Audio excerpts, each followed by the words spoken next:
Hello, everyone, and welcome to the Kimberly Guilfoyle Show, live on Rumble, where facts come first and where news is done right.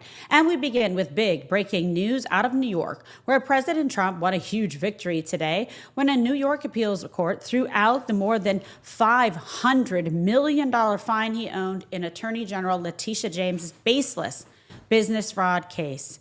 The 323-page decision included 3 separate opinions, but which all agreed the fine against the president, which had grown to $515 million, including interest, was excessive. In response, President Trump posted, quote, "Total victory in the fake New York State Attorney General Letitia James case.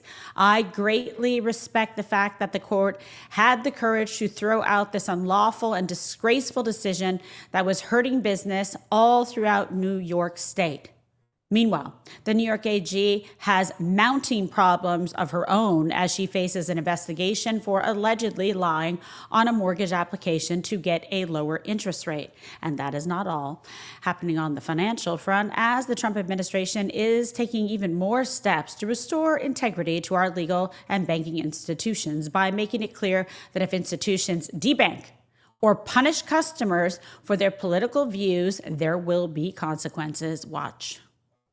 Regulators now for several years have said, if a client gives you reputational risk, we're going to scrutinize you. Now, the question is, what does reputational risk mean? Well, it turns out it means whatever you want it to mean. And if you're Obama or Biden, it could mean conservative causes you don't like. So flip over to the next screen. And now you've got these bank regulators or these banking executives, okay, anonymously. And what they're saying is, look at the word here. Ambiguity, okay? So a regulator says, oh, you're in the firearms business, you're in payday lending, you're a conservative Christian. That creates a reputational risk for you, so we're going to come down on you for that. The bank says, I don't want regulators on me, so I'm not going to bank that person. And in our nation's capital, crime is hitting new lows after President Trump's bold efforts to crack down on violent crime. Watch this. The ground in Washington last week, that city's crime fight went into overdrive. And now we're seeing the impact and the dramatic reductions in crime. When the National Guard rolled into Washington last week, the locals seemed skeptical. The crime is minimal here. There's not really a lot of crime here. It looks like window dressing to me. But with the Guard on the ground, crime is on the decline. For the first time in a long time, D.C. has gone 7 days without a homicide. And that's not all. Carjackings are down 83%. Robberies are down 46%. Car thefts down 21%. And overall violent crime is down 22%.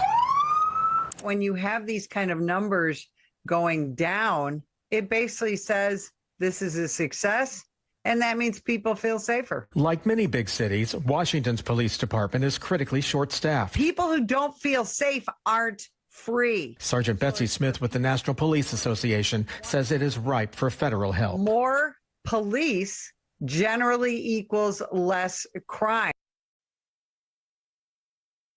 Stop there, because inside the swamp, Director of National Intelligence Tulsi Gabbard is rooting out the rot one security clearance at a time. Take a look. The Office of the Director of National Intelligence, as you know, was created almost 20 years ago in the wake of the horrific intelligence failures that surrounded the Islamist terrorist attack on 9/11 here in our country. So the ODNI was created with a very simple purpose, a very simple but critical mission, which was to ensure that intelligence from across the intelligence community was actually being integrated, that people were talking to each other and sharing intelligence, not leaving it in silos, and to exercise oversight to make sure that the intelligence being provided to the President of the United States, to Congress, to different policymakers was timely, relevant, and apolitical. Unbiased and objective intelligence to best inform some of the most critical decisions that the leaders in our country make, foremost among them the President of the United States and Commander-in-Chief. 20 years later, here we sit now where ODNI has more than doubled in size, bloated with bureaucracy, inefficiencies and redundancies, wasting taxpayer dollars, but actually getting in the way of the mission that it was charged to do. As you mentioned, it's become rife with politicization and weaponization of intelligence, some of which we've revealed and released over the last few weeks that has occurred under previous directors and previous administrations. And so rooting out those deep state actors who are violating the oath that every intelligence professional swears to the Constitution of the United States and ultimately undermining this core national security mission that those at ODNI are charged with, that the intelligence community is charged with. So today's announcement is the first step to aggressively get after our core national security mission, root out those deep state actors, and really focus on delivering what the American people deserve. It's clearly a new day in Washington, D.C., and the wins, well, they just keep on coming in. Joining me now, managing editor at the Daily Wire, Tim Rice. Thank you so much for joining us on the program. Thanks for having me. All right. So there's a lot to get into. Let's be honest. It's pretty exciting. I love news. First off, the New York Appeals Court, a huge win for President Trump, tossing out the $500+ million witch hunt against the president. Obviously, he sees it this way, and I think it's a fair assessment. It's just another validation of the, major holes in this case that existed from the start. How do you think it plays out politically? What does it mean for the New York AG's office? I mean, I think politically it's a huge win for the president in two reasons. The first is the obvious one, which is that it's yet another a case against him that he's been saying is baseless from the beginning, that his allies have been saying is baseless from the beginning, which now a court has ruled is baseless, right? So it substantiates the president's defense of himself and what the president's allies have been saying. But the second part is that it really does sort of lay bare the fact that this was a political attack against the president, right? These cases that are falling left and right now, they're not the political cases, right? They're not about things that the president did while in office. They are cases that partisan political actors like Tish James brought against the president, drawing on years-old complaints, things that they dredged up and inflated during his time in office and between his time in office in an effort to prevent him from returning to office, right? So of course, the biggest win that the president had on that front was getting reelected in 2024. But now this just continues to bolster it. And to your second question about what does this mean for the New York AG's office, it's just another bad headline for Tish James, right? I mean, she is an unserious figure who, though, people that have had her number from the beginning have known that she's an unserious figure from the beginning, which of course is nothing new in New York Democratic politics. But she's one of these people who was given cover over the past 8 years because no matter how much of a partisan hack or a shady figure or an incompetent elected official you were, if you were in a majority Democrat district or state and you attacked President Trump, that was enough for the voters. That was enough for the media. But that's not the case anymore. And so, things are falling down around Tish James, and I hope this isn't the last thing. Yeah, very rapidly. And of course, Letitia James, brought this case. Let's just tell the facts like they are. In the middle of a presidential election, I think in an effort blatantly to try and interfere with the campaign cycle. She never had any legitimate basis, I say this based on my opinion as a former prosecutor, to actually bring the case. She now has her own, how the tables have turned, mortgage fraud investigation. It seems to be just another example of, this kind of lawfare backfiring. Yeah, absolutely. And I mean, the mortgage thing is just absolutely fantastic, right? Because with so many of these cases, and it's the same with Jim Comey. It's the same with all of these folks, right? It's the fact that the things that they're doing are so clearly extra legal or maybe even illegal.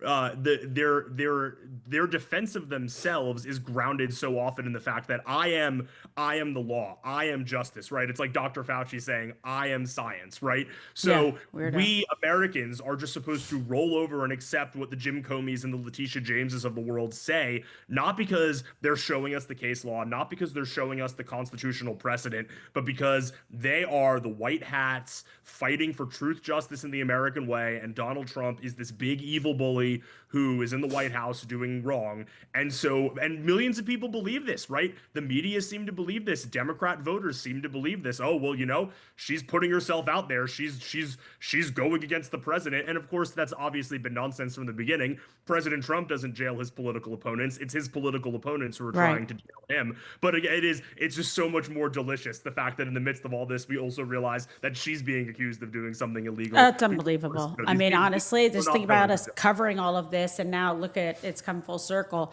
And speaking of, lawfare, major bank executives are now saying that they were under pressure by the Obama and Biden administration to deny services to individuals and businesses for political reasons. I know about this very personally because it happened to me. It happened to Don Jr. It was ridiculous. Even trying to get a mortgage loan, anything like that, or open bank accounts. Insane. It is another form of lawfare. What damage has been done? It's all coming to light now. And how can it be remedied? I think some of the biggest damage has been done, right, wrong, or indifferent, is going to be to the financial institutions themselves. I do have a degree of sympathy for the big banks, as much as one can sympathize with big banks, but, I do believe them, right? I don't think this is a cop-out. I think that certainly under the Obama administration, when this all began, when it was the Obama people trying to get gun manufacturers and NRA members, sort of sideline them and siphon off their resources, I do think that they put immense pressure on the financial institutions. But the fact of the matter is, these are the shadiest of the shady institutions in the deep state. Even it's taken, right? This was a big scandal, but it wasn't really a scandal outside conservative media in 2014 when it started. So it's taken basically a decade for this scandal to come to light. And even now that it's come to light, it's still kind of impossible to understand. These banking regulators are still sort of agencies that don't make sense. But what does make sense is banks, right? No one knows these subcommittees of the unelected commissions. People know JP Morgan Chase. Right. People know Bank of America. People know Wells Fargo. So I think that the biggest reputational damage, again, is going to be to, I think Americans are going to, the banks are going to be the ones that have to undo it. Obviously, the Trump administration has done its part to roll back the process and restore some faith in these agencies. But again, there never would be faith in these agencies, even if they were doing something right, because no one really knows what this is. I think now the onus is on the financial institutions themselves to earn Americans' trust back. No, I think you're right. They're in a position now where let's see what their next steps are, and they need to earn the trust of the American people back. I mean, the discrimination that I saw and witnessed and experienced, it was just, it was next level for people with great credit and jobs and working hard. And they go, we don't care. Like, we're not going to give you anything. You can't even open an account. Like, it's bananas. I also know, because you guys do phenomenal reporting at the Daily Wire, that you guys reported on some major FTC news today regarding big tech and privacy. What can you tell us? Yeah, so we had a great exclusive this morning from our White House correspondent, Mary Margaret Olohan, and it was that FTC chairman, Andy Ferguson, and the agency sent a letter to pretty much every major big tech company, Meta, Google, Snapchat, all these, Apple, all of the companies, essentially saying that in light of all these developments that we're seeing in the European Union, the Online Services Act in the United Kingdom that allows companies to go in and use these back doors, to search iPhones or computers, this EU legislation that is pushing similar sort of to give government access to people's personal devices in order to investigate material that they think is inappropriate, which is kind of a unwieldy definition of what constitutes inappropriate, or to censor content. And so what Chairman Ferguson in the FTC's letter essentially said was, you are American companies, and American law is what matters here. And it doesn't matter what's going on in the United Kingdom, and it doesn't matter what goes on in the European Union, but you are expected to protect Americans' privacy and Americans' freedom of speech first and foremost. And of course, this comes on the tail end of Vice President J.D. Vance spearheading, as we reported earlier this week, the effort to stop Apple from granting this sort of backdoor access, as they call it, to devices in the United Kingdom. So this is something that the Trump administration has really gotten out on the forefront of, pushing these big tech companies to really do what's right. And it's this murky area of global and international law, but the Trump administration is really getting out front of these issues and saying, we're not even going to let you get to the point where you make the argument. We're not even going to let you get to the point of saying, oh, well, this is what we needed to do to operate in the European Union. Oh, this is what we needed to do to please international regulators. It's not even getting to that point. They're saying you will defend Americans' rights to privacy and free speech, or there will be consequences. Yeah, I like this. And in your coverage of big tech, how has the industry sentiment shifted, in your opinion, since January 20th? Is it still mostly hostile to the administration, or is that tide really starting to turn? I think the tide has started to turn, and I think you see that. I mean, big tech certainly, but corporate America, even in the media to a certain extent, I think, I think the tide has turned across the board. It's really a matter of which industries are changing their tide, right? Or are changing their tune in response to the tide changing. And I think, right, the clearest example of the fact that big tech has sort of woken up and realized what time it is that there hasn't been any backlash to any of this, right? The vice president was successful in negotiating keeping the security backdoor closed with Apple devices. We haven't heard. Imagine if this had happened, during the first Trump administration or during the Biden administration, if someone had called for these sorts of protections, there would have been, we'd already see the commercials would already be rolling about how, we at Meta aren't just an American company, we're a global company, and Right. we're not just Americans, we're global citizens and whatnot. But no, that's not happening. These companies do realize that that things have changed and that they no longer have the protection of a Democratic administration that is in many cases more sympathetic to these overreaching European bureaucrats than they are to the American citizens who elected them and who they're supposed to represent. Yeah, you're right about that. Spot on. And as we look abroad, we see President Trump doing everything he can. I mean, this is a president who favors and strongly works very hard to achieve peace and end wars. He's trying to do that and move Russia and Ukraine closer to a peace deal. How do you see the situation? What's the latest there? I mean, the president loves to describe certain meetings as perfect meetings, right? I had a perfect phone call. I had a perfect meeting.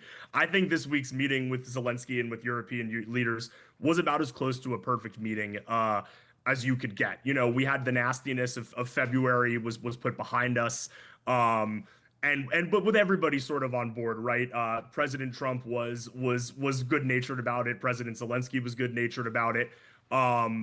The European Union leaders were all sort of in line. They understood, what was being asked of them. They sort of happily sat to the side at first. I think that was the thing that struck me the most about this week's meeting, right? Is that for so long this Ukraine situation has been so bungled with all these various interests, right? And, to say nothing of it's gone beyond Russia and Ukraine, and the United States as an intermediary. Zelensky comes to the United States, and it's not just him meeting with the president, it's him meeting with, Democrat congressional leaders and all of these people, and then the Europeans are involved. And, at the end of the day, right, I think what's happened is the President Zelensky realized that his best hope is for President Trump to play a role that so many of his predecessors have played in the 20th and 21st centuries and serve as a moderator, and for the United States to serve as a moderator between him and a warring hostile power. So what we finally saw this week was we finally had an instance where the president sat down with Zelensky without meddling European leaders, without NATO up his back, without Chuck Schumer and Nancy Pelosi and Hakeem Jeffries hopping in and talking about all the reasons they think that we should send more money to Ukraine. And already look what happened. We've already had Putin and Zelensky have agreed to sit down. Maybe the president's going to join them. Maybe he's not.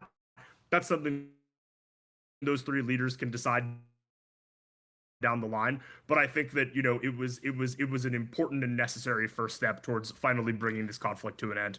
I agree, and I think you just you told it like it is, and that is the situation. And who wouldn't want to applaud that and be happy about it? I mean, who wants to sit there and say send more money to kill more people? Like, what are we doing here? Peace should be the objective. There was a survey, I believe we reported on it. There was a survey just out, this public opinion poll of Ukrainians. And, it was something like 3/4 of Ukrainians, I'm getting the number wrong, but a majority of Ukrainians said, we just want to see this war end, at whatever, by any means necessary. So, I mean, most Americans want to see this war end. Most Ukrainians want to see this war end. We don't have fair public opinion polling coming out of Russia, but I would imagine all the Russians whose sons and daughters have all been sent to die in this war want this to end. The only people who don't want this war to end, quite frankly, are Vladimir Putin and the congressional Democrats, who for some reason have decided that a perpetual war in Ukraine is the thing that they are most in favor of. Yeah, hanging their hat on. And meanwhile, let's talk about Congress. So September 2nd, everybody's supposed to get back to work. And the Senate too. What will be the top agenda items to keep our eyes on? Well, I think that the biggest thing that we're going to have to look for is what this Senate decides to be when it comes back from recess, right? We ended on sort of a a shocking and kind of grumbling compromise, with Senate Democrats eventually acquiescing a little bit and the one big beautiful bill passing. So I think broadly speaking, we need to see, what's going to happen. Is this going to be when every Senate Democrat decides to launch their midterm campaign or their presidential campaign in many cases? I think another thing that I'm personally keeping an eye on is this redistricting fight, which we've seen in Texas, we've seen in California. This is something that's been percolating at the state level throughout recess. I will be interested to see if so, how lawmakers decide to tackle this problem when they come back. I think we can probably expect the Democrats to dip into their usual bag of tricks for extra legal overreaching with this. I'm not exactly sure how yet, but something tells me that this is going to, we've already seen rumblings of it. I think we're going to see renewed calls for court packing and things of that nature. Pretty much anything that Democrats can do from the halls of Congress to control or otherwise nullify the will of the states and state lawmakers. And then for Republicans, I think, it sounds cheesy to say, but I really do think the main trend we've seen in this Congress from the Republican Party is they are laser focused on getting President Trump's agenda locked into law and passing laws like the One Big Beautiful Bill Act. So I think the question now becomes, what are the subsequent priorities? What are things that were passed in the Big Beautiful Bill that we can strengthen? What are things that got left out of the Big Beautiful Bill that they can maybe reintroduce? Or, what are things that have happened in the interim that could be big? One thing is, Senator Mike Lee and some other members of both houses of Congress have been pushing to repeal the D.C. Home Rule Act of 1974 for a really long time. Now that the president has gone and federalized the National Guard and brought federal troops into the nation's capital, I think we might see a renewed push for Congress to take that last step and say, we are returning control of the nation's capital to Congress and taking it away from these elected officials in D.C. Oh, that'd be amazing. I like that. I like these predictions. I'm telling you, Tim. So this is the chance where you get to plug anything and everything for your incredible group. Tell us where everyone can go for the Daily Wire and to follow you, and what you guys are looking forward to covering. Yeah, thank you so much. Well, you can find all of our stuff, everything you need to know, at dailywire.com. That's everything from our investigative reporting and breaking news coverage to the hosts that everyone loves, like Ben Shapiro, Matt Walsh, Michael Knowles, our Morning Wire podcast, which is a great alternative to the NPR and New York Times This Morning podcast. You can follow me on X at TimeRice1. You can follow my colleagues also on X. They probably have more entertaining feeds than us. But yeah, I would encourage everyone to keep an eye. We're in the process of expanding our Washington D.C. bureau. Yeah, we're actually congrats going on to hire congressional correspondents and political reporters. So jobs are posted if any of your listeners want to shoot me a resume. But yeah, I mean, we're looking forward to just covering, we like to say that we're drinking out of a fire hose. So we're covering anything and everything that comes, and, just looking forward to keeping that pace, and especially with a little bit of a closer eye towards things that are going on here in the nation's capital. Yeah, it's so exciting. You guys do such a spectacular job, and I'm a big fan, so I always promote and feature you guys.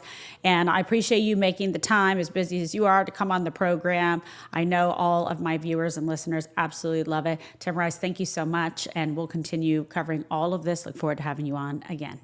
Absolutely. Thanks for having me. All right, be good. And much more coming up. And in the meantime, be sure to check out the 1775 Coffee Company. We talk about it all the time. Don't compromise on taste, quality, or your values. And 1775 Coffee is brewed to perfection, crafted with precision, and built on patriotism. The farm to cup process means there's quality, there's authenticity, and sustainability from start to finish. All the beans are ethically and exclusively single sourced. So why not try 1775 Coffee today? Go to 1775coffee.com/KG and you can receive, my friend, 15% off your first order. Why not? Now President Trump is delivering on his promises to secure the southern border, deport violent criminals, and dismantle narco-terrorist cartels. Just look at this latest ICE operation up in Connecticut. Take a look. Federal deportation operations around Connecticut this past weekend were confirmed today by the federal government. Immigration officials say they arrested 65 people in a 4-day sweep. Nearly 30 reportedly have serious criminal records, we're told. News 8 political reporter Mike Cerulli in Danbury, where ICE was particularly active during this operation. Mike. Good evening to you, Darren. Here at the scene right now of a protest, protesting what the feds called Operation Broken Trust. That name, Broken Trust, invokes the name of the Connecticut state law, the Trust Act, which limits cooperation between local and state cops and ICE. And it wasn't just the name of this operation that the feds invoked. They also singled out one Democratic state lawmaker in particular. In cities all across Connecticut, ICE agents and their federal partners went to work conducting Operation Broken Trust. Among those nabbed in the operation, ICE says, was this Danbury man in the country illegally and convicted on drug charges, harassment, carrying a prohibited weapon, cruelty toward a child, and obscene communication. In Stamford, ICE says they apprehended this man, also in the country illegally and once arrested for robbery, assault, and breach of peace. Well, and as we always say, border security is national security. And joining me now, Executive Director of the American Border Story, Nicole Kipralov. Thank you so much for being on the program. Loving having you back. Thanks for having me back, Kimberly. All right. So today is National Fentanyl Awareness Day. We just had major fentanyl legislation signed last month. And my friend Jackie Siegel was there with the president. And I know your group was part of making that happen, which was super important. Where are we in the fight against fentanyl poisoning? Well, first of all, I did meet Jackie. She is just absolutely wonderful. Her work has been instrumental in fighting against this epidemic. Look, today is a very, very important day, National Fentanyl Prevention Awareness Day. And the reality is that fentanyl is one of the most lethal threats to our country's health. It's the leading cause of death for Americans aged 15 to 48. And this is absolutely an open borders issue. It was fueled by the Biden administration because Joe Biden, Kamala Harris, Mayorkas, they decided to open our borders and allow for this free flow of fentanyl into our countries. And these cartels specifically that were armed with Chinese precursor chemicals, they pushed millions of lethal doses of fentanyl into our communities, into every community in this country. And look, vulnerable communities, the ones that Democrats always say they care about, they were hit the hardest. In 2021 alone, we had over 110,000 overdose deaths. Terrible. And most of them were tied to fentanyl. And then by 2022, that number climbed to 112,000, which is the highest in U.S. history. And by the way, this wasn't just a southern border issue. There was a close to 600% increase in drug smuggling at the northern border, too, under Biden. And that included a 26% rise in fentanyl. So this is the disaster that President Trump inherited when he got into office in January. But, unlike Biden, he got to work. President Trump got to work immediately to deliver justice for these fentanyl families, these angel families. We worked very closely with them at the American Border Story to try and provide as many tools and resources as possible for them to get closer to justice. We can't bring their loved ones back. Unfortunately, nothing can. But what we can do is ensure that this never happens again. And I know the Trump administration is absolutely committed to that. No, you're right about that. And, the stories of, suffering under drug trafficking, they're painful. They're awful. How can we best translate, that suffering and that sadness that so many families, like our good friend Jackie Siegel, have gone through, into action to building a better future and saving lives? That is a horrific number and statistic about the leading cause of death. 15 to 48, something like that. Yep. Yeah, it's just really tragic. It really is. And that's a really great question, Kimberly, that you're asking. And I think there's so many answers to that. First of all, we can tell these victim stories in a raw and real way. The mainstream media has ignored these stories, or it has skewed these stories, which is just absolutely disgusting. So we can fight against these false media narratives and come out with these victims and their stories of devastation and heartache, because you know what? They're relatable. This can happen to anyone. And that's the message that we want to send. We can also do legislative activism. There's so many ways that every single American can get involved. You talked about President Trump signing the Halt Fentanyl Act. That was an all hands on deck approach. There were so many people who were a part of that. And, for the first time with that very critical legislation, all fentanyl related substances are now permanently classified as Schedule I drugs. That triggers a mandatory 10-year minimum sentence for traffickers in possession of 100 grams or more. So this is very important in terms of deterrence. And this legislation also eliminates loopholes that traffickers exploited for years under the Biden administration. And it gives law enforcement a permanent tool to prosecute them. Again, this is all hands on deck. We need, state and local leadership to be involved in this too. We need the Angel families who are doing such tremendous activism in the midst of their grief. We need them to be involved, and we need every single American to be involved as well. There are many ways to help this effort. Well, and President Trump is also sending strong signals to cartels in Latin America that he will do whatever it takes to destroy these narco-terrorist crime syndicates. For example, Florida Senator Ashley Moody and DEA head Terry Cole today laid out just what's at stake, just how important is this mission at this exact moment in time. It's so critical. It's such a critical mission. I think what Senator Moody's doing is, so incredibly important here, and we need more people like her. President Trump, he started working on this issue from day one. He issued that executive order designating the drug cartels, the Sinaloa cartel, Tren de Aragua, as foreign terrorist organizations, and that has now allowed for the administration to use, broader legal, financial tools to target them. He imposed the aggressive fentanyl-linked tariffs. That's also very important. Imports from Mexico and Canada, and putting pressure on China as well to halt fentanyl. We know CIA surveillance operations are also ramping up under the Trump administration. They're using drones in Mexico to track cartel activity. And like Senator Moody said, President Trump sent Navy warships to Venezuela to target the narco trade there. He's leveraging the military very effectively to destroy these cartels. Yes, he is. And he's leveraging every tool in his toolbox to keep the American people safe. Yeah, thanks be to God. It's really true. This is your chance, Nicole. We love you. We love the smart, strong, interesting work that you do, the passion you put into it. Where can people follow you, learn more, and, get involved? Well, thanks again for helping us spread this very important message. You can visit us at theamericanborderstory.com, our YouTube channel, The American Border Story, or on X, Tabs Report, Instagram, it's at The American Border Story. And please email us. If you have a story to tell, you need resources, a platform, anything, email us at info@americanborderstory.org. We read every single email. We reply to everything. We want people to come to us so that we can help them. So thank you for giving us a platform. Hey, well, you guys have an excellent reputation for doing just that. And you're very hands-on. And like you say, all hands on deck because lives matter. And the president's doing everything he can to combat all this illegal crime, the cartels, fentanyl that have, stolen so many beautiful lives. Thank you again for the work that you do, my friend. Thank you, Kimberly. You too. God bless you. God bless you. And we're going to continue covering all of her great work on this important issue.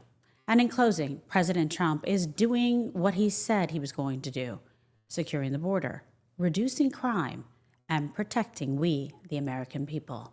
It is truly a new day in Washington, D.C., and across the country, as we now have a leader standing in your corner and working harder than ever.